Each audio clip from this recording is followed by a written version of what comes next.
Mengenang Imam Ibnu Hajar al-Asqalani rahimahullah, ulama ahlu sunnah abad 8 Hijriah yang terpaut 700 tahun dengan zaman kita hidup sekarang ini. Assalamualaikum warahmatullahi wabarakatuh. Bismillahirrahmanirrahim.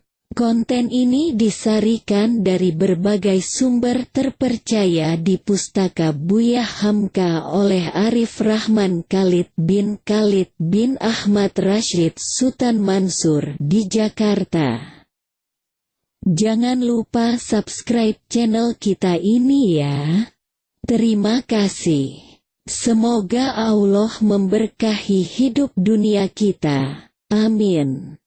Pada akhir abad ke-8 Hijriah dan pertengahan abad ke-9 Hijriah termasuk masa keemasan para ulama dan terbesar bagi perkembangan madrasah, perpustakaan, dan halaqah ilmu.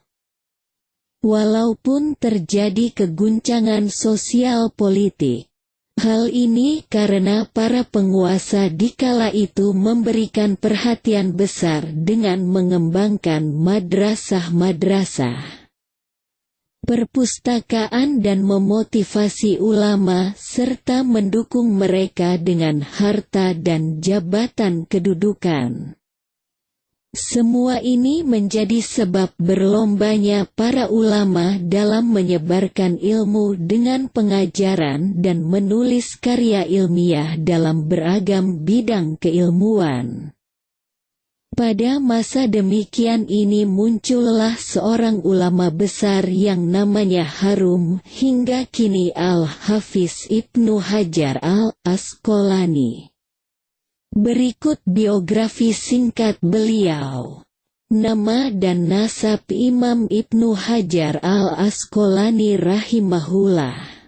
Beliau bernama Ahmad bin Ali bin Muhammad bin Ali bin Mahmud bin Ahmad bin Hajar al-Kannani al-Asqalani al-Misri. Lihat Nasham al-Ukiyan fi Ayan al-Ayan, karya As-Suyuti halaman 45. Gelar dan kunyah beliau. Beliau seorang ulama besar mazhab Syafi'i, digelari dengan ketua para kadi, Syekhul Islam. Hafiz al-Mutlaq, seorang hafiz secara mutlak, Amirul Mukminin dalam bidang hadis dan dijuluki Syihabuddin dengan nama panggilan. Kunyahnya adalah Abu Al-Fadl. Beliau juga dikenal dengan nama Abul Hasan Ali dan lebih terkenal dengan nama Ibnu Hajar Nuruddin Asy-Syafi'i. Guru beliau, Burhanuddin Ibrahim al-Abnasi, memberinya nama At-Taufiq dan sang penjaga tahqiq.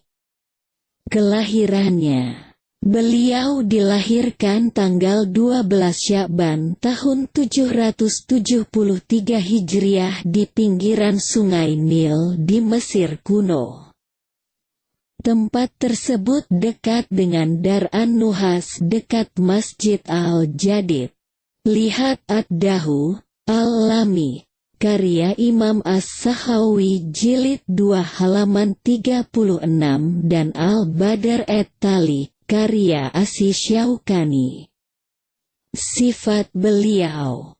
Ibnu Hajar adalah seorang yang mempunyai tinggi badan sedang berkulit putih, mukanya bercahaya, bentuk tubuhnya indah, berseri-seri mukanya, lebat jenggotnya, dan berwarna putih serta pendek kumisnya.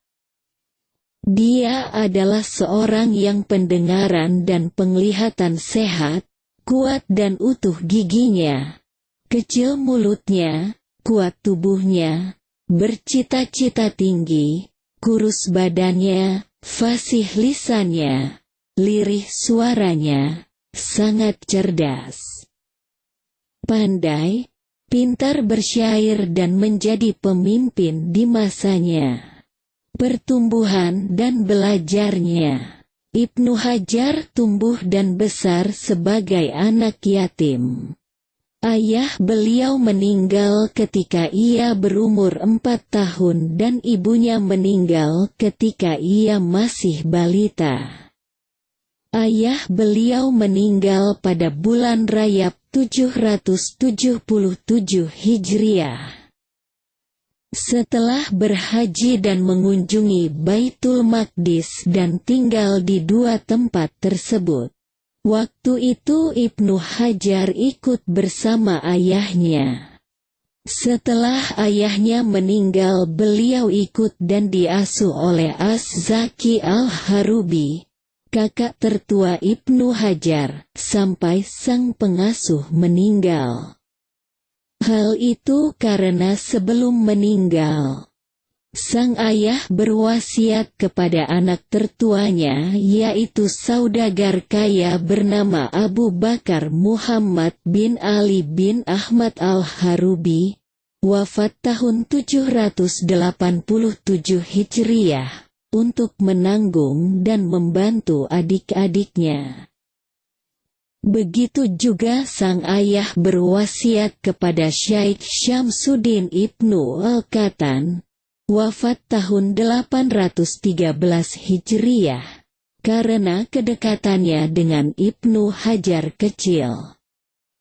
Ibnu Hajar tumbuh dan besar sebagai anak yatim piatu yang menjaga ifah, menjaga diri dari dosa, sangat berhati-hati, dan mandiri di bawah kepengasuhan kedua orang tersebut. Zakiyuddin Abu Bakar Al-Harubi memberikan perhatian yang luar biasa dalam memelihara dan memperhatikan serta mengajari beliau. Dia selalu membawa Ibnu Hajar ketika mengunjungi dan tinggal di Makkah hingga ia meninggal dunia tahun 787 Hijriah. Pada usia 5 tahun Ibnu Hajar masuk Al-Maktab, semacam TPA sekarang, untuk menghafal Al-Quran.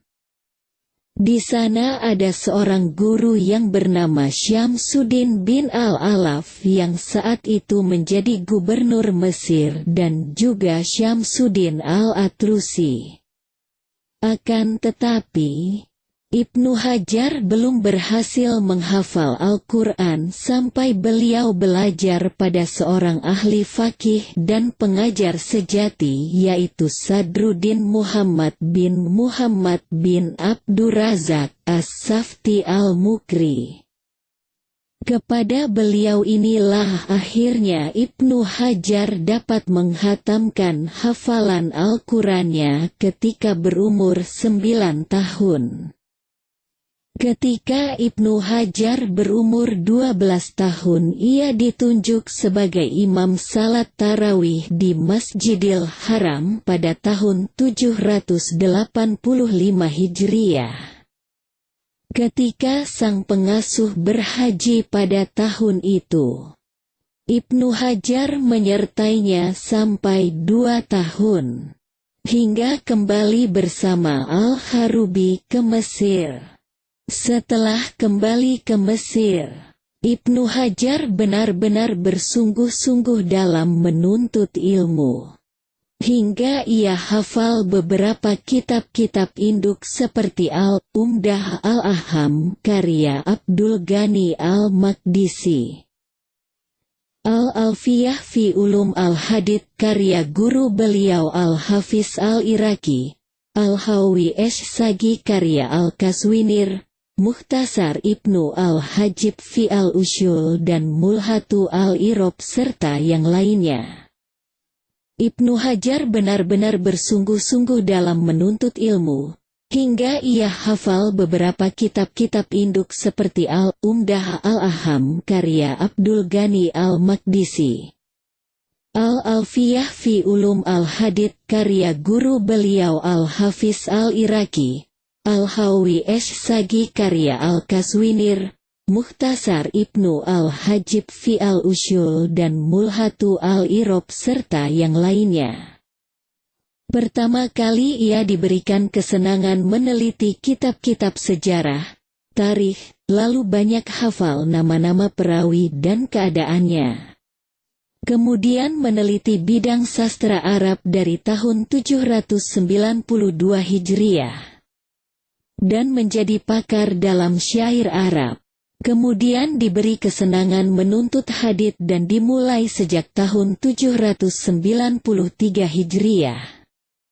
Namun beliau belum konsentrasi penuh dalam ilmu ini kecuali pada tahun 796 Hijriah. Di waktu itulah beliau konsentrasi penuh untuk mencari hadits dan ilmunya. Saat ketidakpuasan dengan apa yang didapatkan, akhirnya Ibnu Hajar bertemu dengan Al-Hafiz Al-Iraqi, yaitu seorang syaikh besar yang terkenal sebagai ahli fikih. Orang yang paling tahu tentang mazhab Syafi'i. Di samping itu ia seorang yang sempurna dalam penguasaan tafsir, hadis dan bahasa Arab. Ibnu Hajar menyertai sang guru selama 10 tahun. Dan dalam 10 tahun ini Ibnu Hajar menyelinginya dengan perjalanan ke Syam dan yang lainnya. Di tangan syaikh inilah Ibnu Hajar berkembang menjadi seorang ulama sejati dan menjadi orang pertama yang diberi izin Al-Iraqi untuk mengajarkan hadits. Sang guru memberikan gelar Ibnu Hajar dengan Al-Hafiz dan sangat dimuliakannya. Adapun setelah sang guru meninggal, dia belajar dengan guru kedua yaitu Nuruddin Al-Haythami. Ada juga guru lain beliau yaitu Imam Muhibbuddin Muhammad bin Yahya bin Al-Wahdawai. Melihat keseriusan Ibnu Hajar dalam mempelajari hadits, ia memberi saran untuk perlu juga mempelajari fikih karena orang akan membutuhkan ilmu itu dan menurut prediksinya ulama di daerah tersebut akan habis sehingga Ibnu Hajar amat diperlukan. Imam Ibnu Hajar juga melakukan rihlah, perjalanan tolabul ilmi, ke negeri Syam, Hijaz dan Yaman dan ilmunya matang dalam usia muda hingga mayoritas ulama di zaman beliau mengizinkan beliau untuk berfatwa dan mengajar.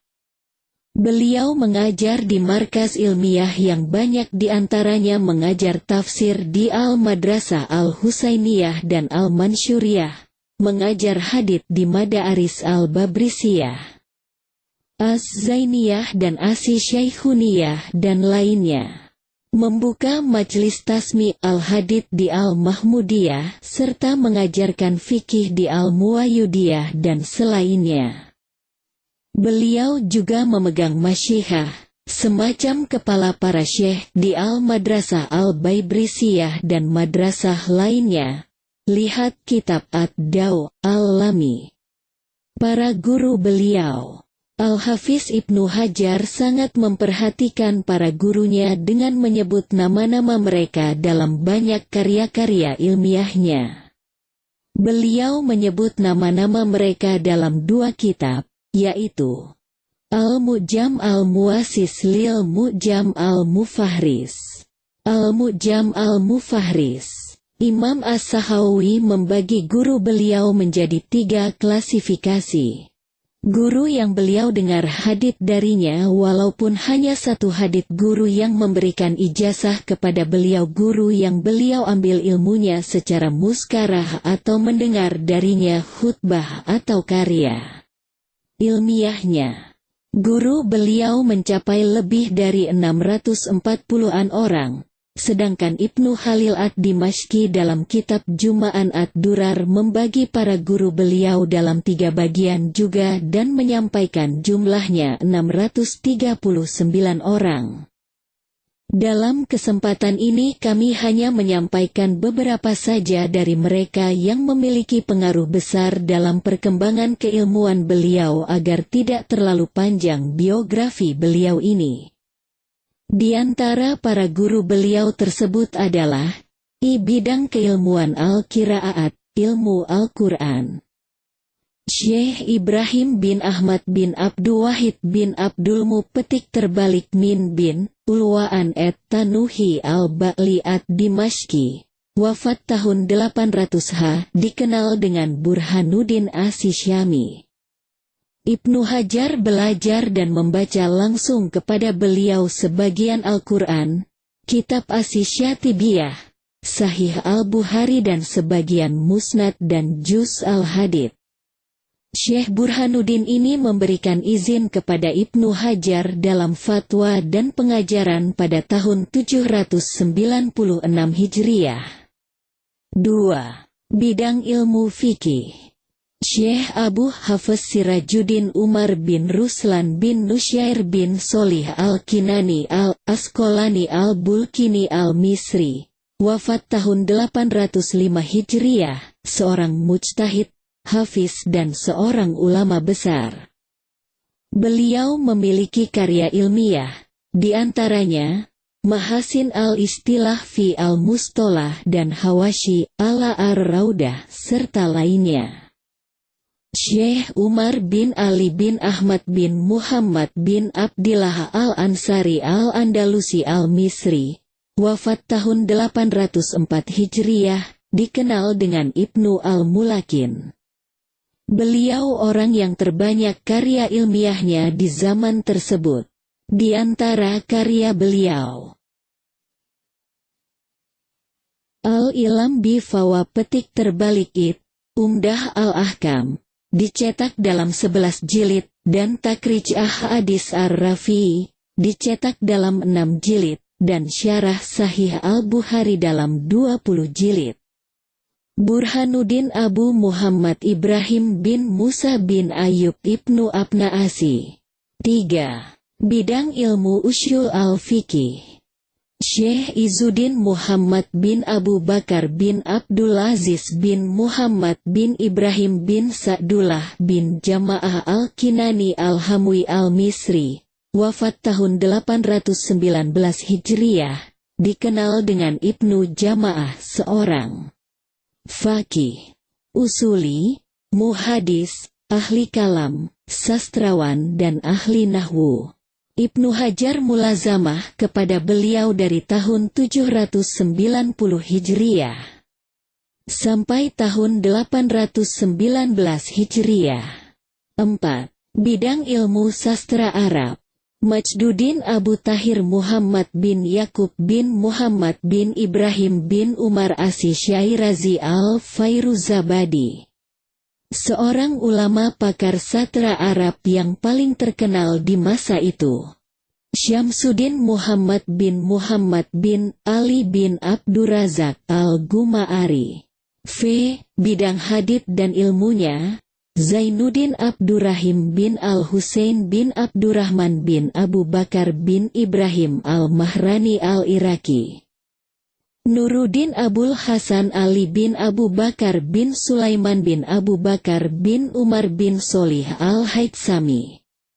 Selain beberapa yang telah disebutkan di atas, guru-guru Ibnu Hajar, antara lain, al-Iraki, seorang yang paling banyak menguasai bidang hadits dan ilmu-ilmu yang berhubungan dengan hadits. Al-Haytsami, seorang yang paling hafal tentang matan-matan. Al-Ghimari, seorang yang banyak tahu tentang bahasa Arab dan berhubungan dengan bahasa Arab.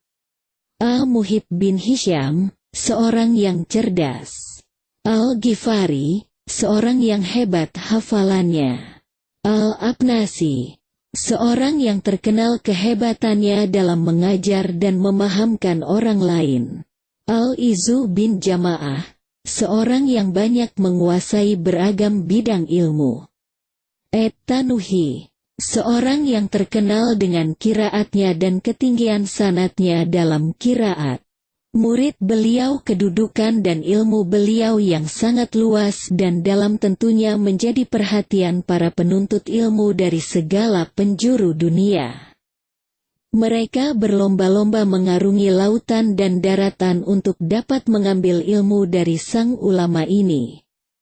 Oleh karena itu tercatat lebih dari 500 murid beliau sebagaimana disampaikan murid beliau Imam As-Sakhawi.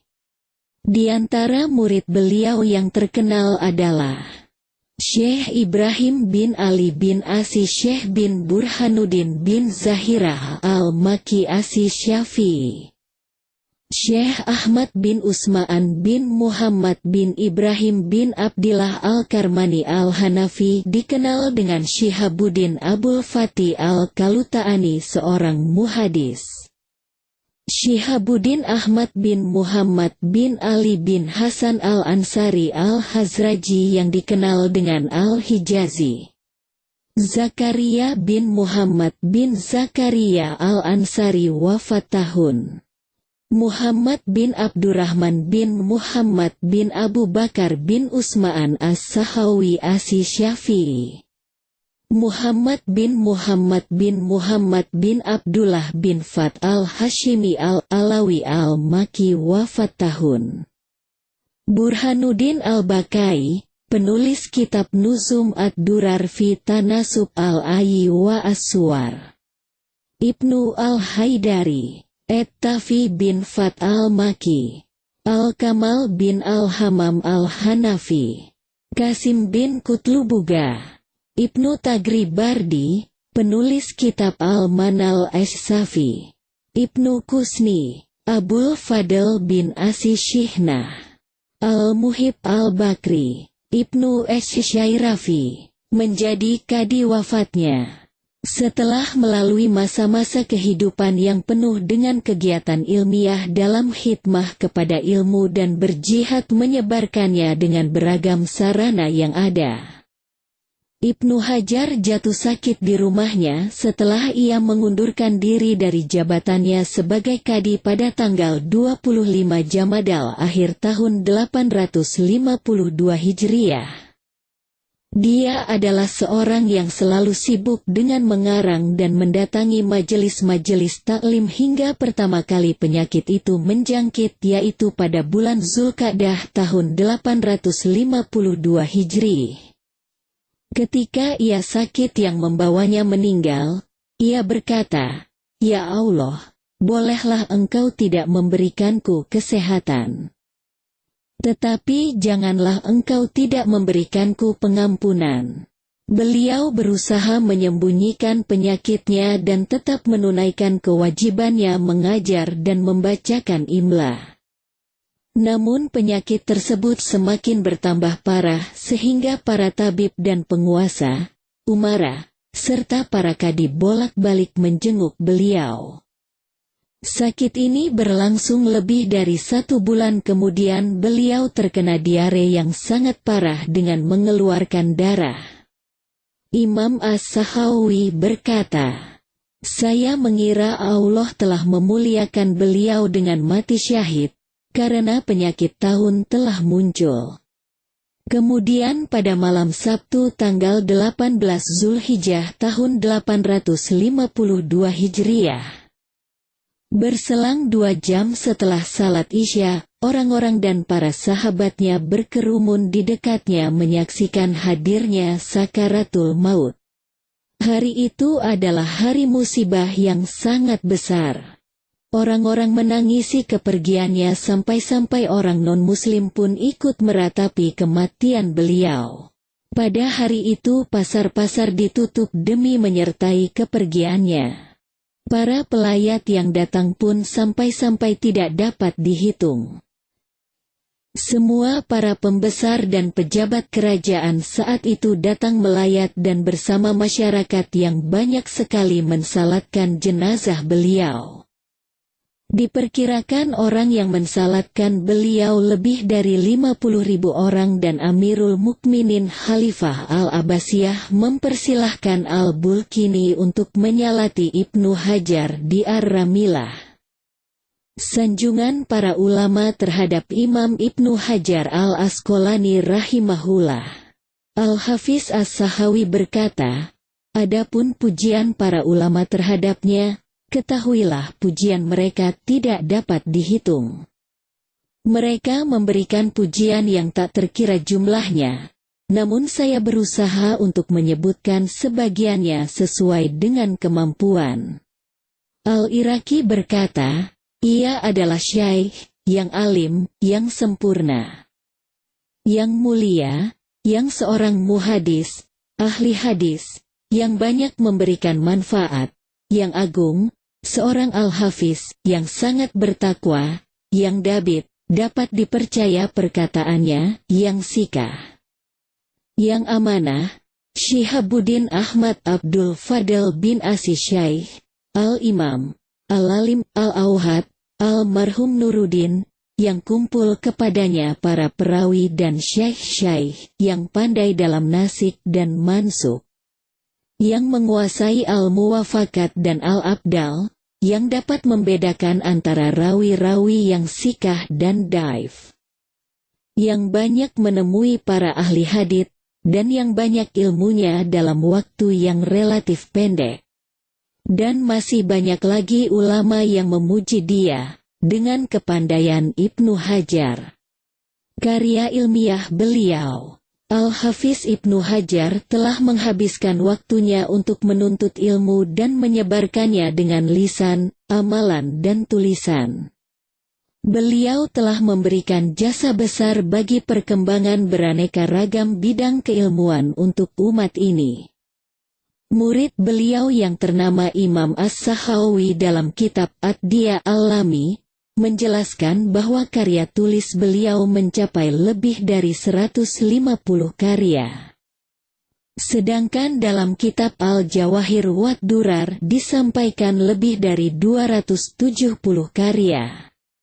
Tulisan-tulisan Ibnu Hajar, antara lain, Itaf Al-Mahrah bi Atraf Al-Asrah, An-Nukat Az-Ziraf ala Al-Atraf, Ta'rif Ahli Et-Takdis bi Maratib Al-Mausufin bi Et-Tatlis, Takabat Al-Mudalisin, Tahlik Et-Ta'lik, Et-Tamyiz fi Takrij Ahadits Syar Al-Wajiz, Et-Talhis Al-Habir, Ad-Dirayah fi Takrij Ahadits Al-Hidayah, Fat Al-Bari bi Syar Sahih Al-Buhari, Al-Qaul Al-Musadat fi Az-Zabi'an Musnad Al-Imam Ahmad, Al-Kafi Asi Syafi fi Takrij Ahadits Al-Kashyaf, Mukhtasar Et-Targhib wa Et-Tarhib, Al-Matalib Al-Aliyah bi Zawaid Al-Masanid Ats-Samaniyah, Nukhbah Al-Fikri fi Mustalah Ahli Al-Atsar,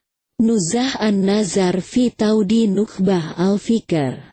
Komentar dan kritik atas kitab Ulum Hadits karya Ibnu As-Salah, Hadiyu As-Sari Muqaddimah Fat Al-Bari, Tabsyir Al-Muntabes bi Tahrir Al-Mustabah, Ta'jil Al-Manfa'ah bi Zawaid Rijal Al-Aimah Al-Arba'ah, Takrib Et-Tahzib, Tahzib Et-Tahzib, Lisan Al-Mizan, Al-Isyabah fi Tamyiz Sahabah, Inba, Al-Gamar bi Inba, Al-Umur, Ad-Durar Al-Kaminah fi Ayan Al-Miyah Ats-Saminah, Raful Ishri, An-Kudat Misra, Bulugul Maram min Adillah Al-Ahkam, Quwatul Hujaj fi Umum Al-Makfirah Al-Hujaj,